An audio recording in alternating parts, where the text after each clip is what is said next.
the Elaine Walgie Show. Well, some good news abroad, for me at least. President Trump has been acquitted in the Senate. And yet some Democrats are still holding that witnesses should have been called in the Senate, including John Bolton, whose manuscript leaked, or portions of it leaked during the Senate trial, and where he claims that he has first-hand information that President Trump did in fact abuse his power. And as we know, that was the first article of impeachment against the President of the United States of America. But when I heard that, it sort of doesn't add up in my head, because the House has the prerogative for impeachment, and they have duly impeached him. That's why we talk about the impeached President Donald Trump. They've already impeached him now. They've impeached him on those two articles, the first one being abuse of power. So if they did not have the evidence to impeach him on the first article, why did they impeach him? And if they had enough evidence to impeach him on that article, why would they need another witness to prove something that they say they've already proven? So it's just a no-win situation for the Democrats there, and they're playing with the minds of the American people and of the world. But it's all a power game, it's all a political game, it's all about who's in power, and if we're not, we're going to fight you until we get in power, and at the end of the day, it's all about money. Back home in South Africa, we've got our own problems, and some closer to heart. And I'm going to show you a clip on the land expropriation without compensation amendment that our government wants to bring to the Constitution.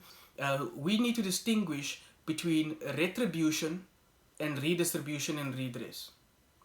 Redress and redistribution is good, which is what the ANC tried to do to the current provision of the Constitution since 1994 of expropriation of land with compensation. But that project failed because of corruption in government. So government is to be blamed for that. And the ANC, because the EFF has been making noise about it, the ANC began to use that as a means to fast track their lack of service delivery in that regard. Because remember, when the ANC took over in 94, they offered the hope and the dream of resources and wealth coming the way of the majority of the nation who's been disadvantaged by apartheid. But they failed on that. They failed dismally. And now they want to use this amendment to the Constitution to try and fast track and force that outcome. But the problem is, whenever you try to force equality of outcome, you break the system. Just like the apartheid government forced inequality of outcome. They broke the system. You violated people's dignity, set people back, some for life and some for generations. And it's gonna take a lot of work to fix. And now our government wants to do the same. But you never fix one wrong with another wrong. Two wrongs has never made a right.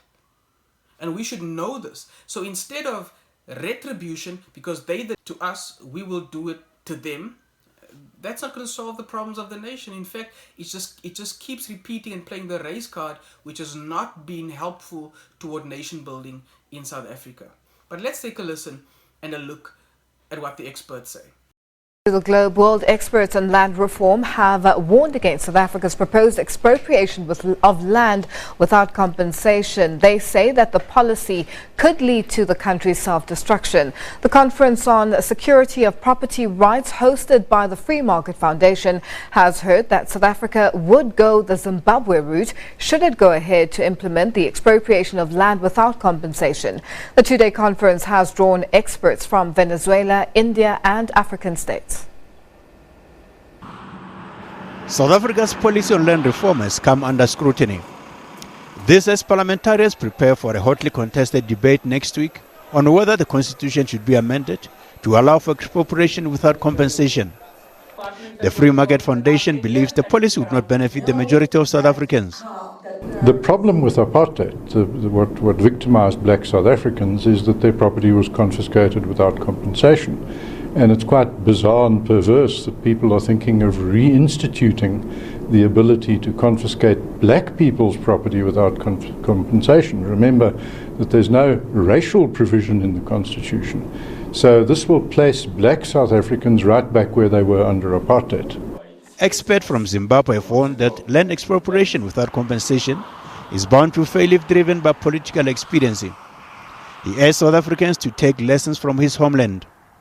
When you expropriate without compensation, that is the basis of the Mugabe, paradigm, the Mugabe model.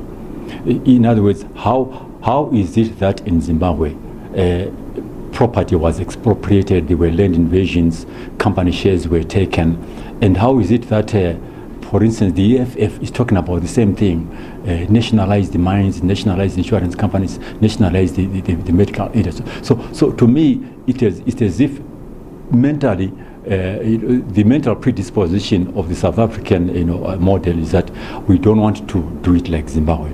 But on the ground, it seems to me that you are moving exactly towards the same direction. A Ghanaian expert cautioned the country to prepare for catastrophic disinvestment if the land policy is legitimized. He says Ghana has already benefited from the companies who left South Africa during the turbulent years of former President Jacob Zuma's tenure. The uncertainty around doing business in South Africa.